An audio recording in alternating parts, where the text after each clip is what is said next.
Let's have a small discussion on group cohesiveness. The term group cohesiveness or cohesion was coined by Leon Festinger and his colleagues to refer to the social glue that binds group members together. Group cohesiveness is a combination of two words, group and cohesiveness. A group is a collection of individuals who are in relation to one another that make them interdependent to some significant degree. The parts of a whole that work together or fix together well is termed as cohesive.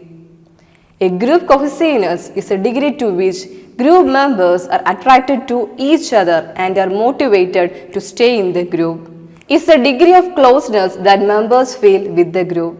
It also refers to the extent of unity in the group. Group cohesiveness arises when bond links members of a social group to one another and to a group as a whole.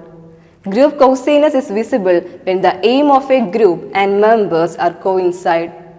If there is a good attachment between members and similarity of goals, then it leads to an intact organization.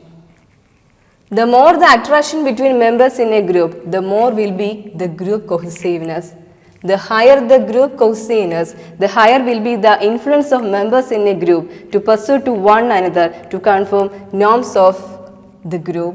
The higher the conformity, the higher will be the identity of members in the group and it leads to group cohesiveness.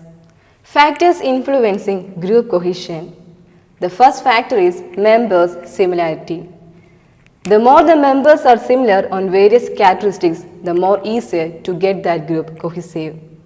Higher agreement among members regarding group norms and rules will increase the level of trust and decrease the level of dysfunctional conflict, which strengthen both task and emotional cohesion. Similarity of interest is very important if the aim of the group is to create an environment that encourages friendly interpersonal climate. Second point is group size.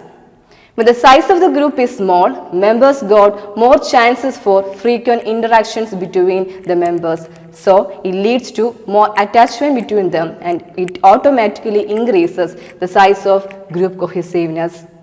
As the size of the group increases, the possibility of these interactions will be less. As the size of the group increases, it becomes more difficult to get the group agree on common goals and activities, which leads to increased disagreement and dissatisfaction among them. It decreases the level of cohesiveness.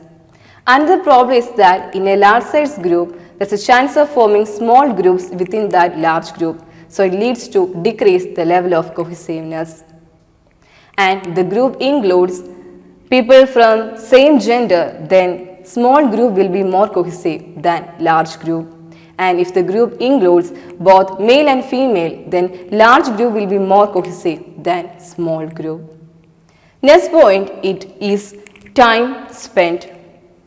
Time spent and cohesiveness are positively related. It's common that when people spend more time together, they become more attached. It leads to increase the level of cohesiveness. Next point is difficulty in entry. The more the difficult to enter into a group, the more easy to become that group cohesive. Because in elite and exclusive groups, people are selected on the basis of some criteria which are common to all. The more the exclusive the group, the more will be the closeness between them. It leads to increase the group cohesiveness. Next factor is physical distance. It's very important that people working together in a very close distance become more attached and it leads to increase the level of cohesiveness. And last one, nature of the group. Heterogeneous groups where members are from different age, educational qualification, job responsibilities will decrease the level of group cohesiveness.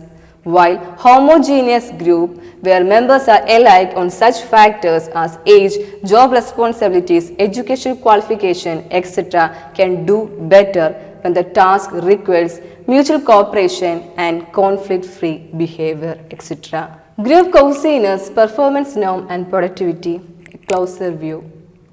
Studies shows that group cohesion and productivity depends on the performance-related norms established by the group.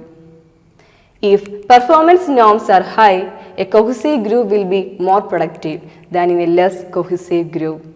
If cohesion is high and performance norms are less, productivity will be low.